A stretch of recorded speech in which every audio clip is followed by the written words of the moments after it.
வேதாரண்யம் மற்றும் தலைஞாயிறு பகுதிகளில் இளம் நெற்பயிரில் பூச்சி தாக்குதல்.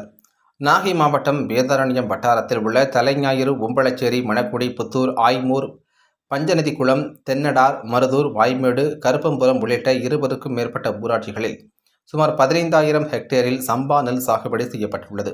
தற்போது வடகிழக்கு பருவமழையில் கடுமையாக பாதிக்கப்பட்ட இந்த சாகுபடிகள் தற்போது மேலும் விவசாயிகளுக்கு பேரிழப்பாக இலை சுருட்டுப்பூச்சி, இலை கருகல் நோய், தொண்டை கருகல் நோய், குருத்துப்பூச்சி மற்றும் தோகை பூச்சி தாக்குதல் தற்பொழுது இளம் நெற்பயிரில் கடுமையாக தாக்கப்பட்டு பாதிக்கப்பட்டுள்ளது.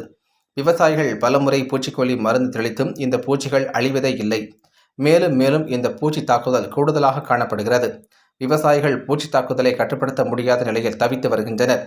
வடகிழக்கு பருவமழையால் பாதிக்கப்பட்ட சம்பா நெல் சாகுபடியை போராடி மீட்ட விவசாயிகள் இந்த பூச்சி தாக்குதலில் மகசூல் இழப்பு ஏற்படும் என்றும் போர்க்கால அடிப்படையில் விவசாயத்துறை அதிகாரிகள் நடவடிக்கை எடுக்க வேண்டும் என விவசாயிகள் அரசுக்கு கோரிக்கை விடுத்துள்ளனர். செய்திகளை துல்லியமாகவும் உடனுக்குடனும் தெரிந்து கொள்ள நாகை 24 நியூஸை சப்ஸ்கிரைப் செய்து கொள்ளவும். நாகை மாவட்ட செய்திகளுக்காக நாகையிலிருந்து RS இளங்கோவன்.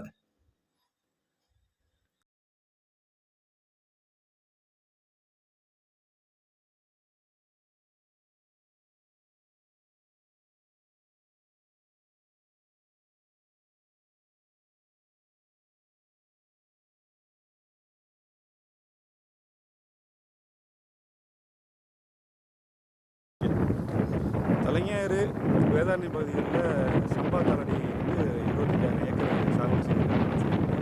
இன்றைக்கி பெரும்பாலான விவசாய நிலங்களில் மிகப்பெரிய அளவில் பூச்சி தாக்குதல் காணப்படுது.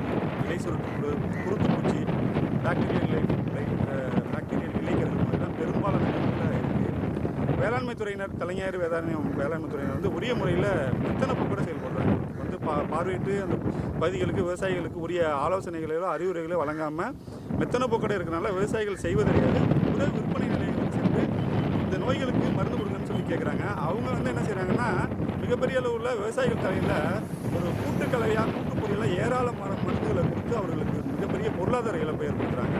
அதனால் வேளாண்மை துறையினருடைய பரிந்துரை அடிப்படையில் தான் மருந்து விற்பனை செய்யப்படுங்கிறத மாவட்ட வேளாண்மை துறையினர் உறுதி செய்யணும். அது மட்டும் இல்லாமல் விவசாய நிலங்களுக்கு சென்று பாதிப்புடைய விவசாயிகளுக்கு உரிய ஆலோசனைகளை தலைஞாயிறு வேளாண்மை துறையினர் வழங்க வேண்டும். குறுவை பாதிப்பிற்கு ஏற்பட்ட இழப்பிற்கு இன்னும் 6 மாதமாகி விவசாயிகளுக்கு இது வரைக்கும் பணம் கிடைக்கவே இல்லை. அறிவிக்கப்பட்ட அந்த நிவாரண தொகை கிடைக்கவே இல்லை.